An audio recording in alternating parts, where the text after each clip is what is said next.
അൻവർ പലേരി ഇപ്പോൾ വളരെ സെൻസിറ്റീവ് ആയിട്ടുള്ള ഇപ്പോൾ പി ജെയിംസ് ആ കാര്യങ്ങൾ പറയുന്നത് വളരെ സ്ട്രാറ്റജിക് ഇമ്പോർട്ടൻസ് ഉള്ള വളരെ സെൻസിറ്റീവ് ആയിട്ടുള്ള മേഖലകളാണ് ഇപ്പോൾ ബഹ്റൈൻ, അതുപോലെ ഖത്തർ, അതുപോലെ കുവൈറ്റ്, ഈ പ്രദേശങ്ങളൊക്കെ. അപ്പോൾ ഇറാന്റെ പ്രത്യാക്രമണം രൂക്ഷമായി, പ്രത്യേകിച്ച് അയത്തുള്ള അലി ഖംനയുടെ വധത്തെ തുടർന്ന് അതിശക്തമായ പ്രത്യാക്രമണത്തിലേക്ക് ഇറാൻ കടന്നിരിക്കുന്ന സാഹചര്യത്തിൽ വളരെ സെൻസിറ്റീവ് ആയിരിക്കുന്ന ഈ പ്രദേശങ്ങൾ ശ്രദ്ധിക്കേണ്ട ഇടങ്ങളായി മാറിയിരിക്കുന്നു. കാരണം അമേരിക്കയെ ആക്രമിക്കുന്നതിന് സമാനമാണ് ഈ മേഖലകളിലെ അവരുടെ ക്യാമ്പുകൾ ലക്ഷ്യമിട്ടുള്ള ആക്രമണം. അപ്പോൾ ദോഹ എങ്ങനെയാണ്, ദോഹയിലെ നിലവിലെ സ്ഥിതിഗതികൾ? തുടർച്ചയായി സൈറനുകൾ മുഴങ്ങുന്നുണ്ട് എന്നാണ് ഖത്തറിൽ നിന്ന് വരുന്ന റിപ്പോർട്ടുകൾ.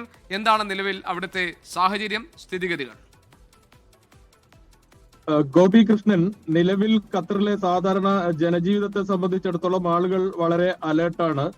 വിവിധ മന്ത്രാലയങ്ങൾ ഇതുമായി ബന്ധപ്പെട്ട അപ്പോൾ ആവശ്യമായ സുരക്ഷാ മുന്നറിയിപ്പുകൾ നൽകുന്നുണ്ട്. അതുപോലെ തന്നെ ജനങ്ങളുടെ സുരക്ഷ ആണ് ഏറ്റവും പ്രധാനം എന്നുള്ള ഒരു മുന്നറിയിപ്പ് തന്നെയാണ് ഗവൺമെന്റ് നൽകിക്കൊണ്ടിരിക്കുന്നത്. ഇതിനോടൊപ്പം തന്നെ പലതരത്തിലുള്ള നിർദ്ദേശങ്ങൾ നിരന്തരം നൽകിക്കൊണ്ടിരിക്കുന്നുണ്ട്. അതായത് വിമാനത്താവളത്തിന്റെ, ദോഹ അന്താരാഷ്ട്ര വിമാനത്താവളത്തിന്റെ സമീപത്തേക്ക് പോകരുത് എന്ന് ഇന്ന് രാവിലെ എയർപോർട്ട് അധികൃതർ ഒരറിയിപ്പ് നൽകിയിട്ടുണ്ട്. അതുപോലെ തന്നെ ഭക്ഷ്യസുരക്ഷയുമായി ബന്ധപ്പെട്ട് നൽകേണ്ടിയിരുന്ന എല്ലാ വിവരങ്ങളും അതാത് സമയങ്ങളിൽ നൽകിക്കൊണ്ടിരിക്കുന്നുണ്ട്. അതായത് ഒരു തരത്തിലുള്ള ഭക്ഷ്യക്ഷാമവും ഖത്തറിൽ അനുഭവപ്പെടില്ല. എല്ലാ റീറ്റെയിൽ ഔട്ട്ലെറ്റുകളുമായി ചേർന്ന് ഇതിനാവശ്യമായ എല്ലാ നടപടിക്രമങ്ങളും സ്വീകരിച്ചിട്ടുണ്ട്. എന്നാൽ ആളുകൾ ഒരു ഉപഭോക്തൃ സംസ്കാരം, വളരെ ആവശ്യത്തിന് മാത്രം ഉൽപ്പന്നങ്ങൾ വാങ്ങുകയും ഒരു നല്ല ഉപഭോക്തൃ സംസ്കാരം കാണിക്കുകയും വേണം എന്നുള്ള നിർദ്ദേശം നൽകിയിട്ടുണ്ട്.